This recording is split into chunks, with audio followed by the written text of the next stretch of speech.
Sånn, ja. Her er da døren inn til rommet vårt. Og så snur vi her. Det er en sånn teak-greie som hadde fått de fra Indonesia, tror jeg. Hei, Hilde! Hei. Fikk jeg med i rommet.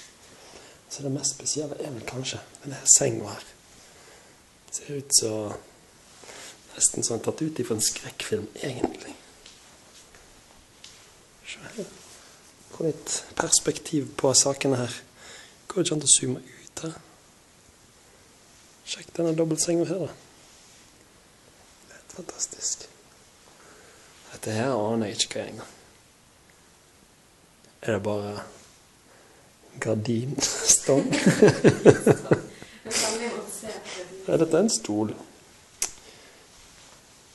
Et lite, i denne sammenheng, minimalistisk speil. Et bord. Så ut her har vi ikke hønsegården, eller det var sikkert hønsegård tidligere, men nå er det 2 rever som bor der. Så ser du. Ja, det begynte en rev å det på seg. Så dette har de da bygd i løpet av de siste 20 årene.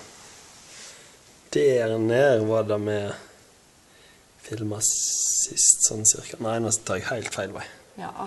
Jeg tror det er den veien, for der ser vi vel mot østkysten. Men Sardinia er der på andre siden, men du kan ikke se det. Jeg mener fortsatt at jeg kan se land der borte. Ja, men ikke nå. Og er der, ja, nei. Nei, da Hilde går ikke med på det. Det skal ikke være mulig, sier hun. Og da nekter hun. Så det i sted. Er ikke det? Nei. Her, da begynner vi med buskasse her. Denne veggen her. Han har sikkert ikke noe sånn særlig funksjon. Det er stein. Stein. Litt sånn pynt, ny gardinstong. Og så kommer vi da inn til Hilde sin favorittplass her. Der er det da do. Så hun kan få inspirasjon mens hun gjør sitt. Akkurat disse var ikke så fine, synes jeg. Her er da revegården. Jeg likte jo enda bedre kanskje badekaret her. Hogd ut av stein.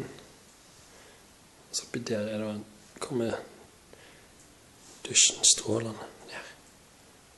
Ja. Så her ute, da har vi alt så. Klarer akkurat å skimte, i hvert fall der er det en gris. Inn der har du en påfugl. Jeg synes egentlig det bare burde vært påfugler her. Hvis det skulle stått i stil. Har dere tilføye? Veldig fornøyd. Litt skummelt tøft. Ja, og du tenker på når vi skal hoppe i sengen mens disse barberbladene snurrer rundt.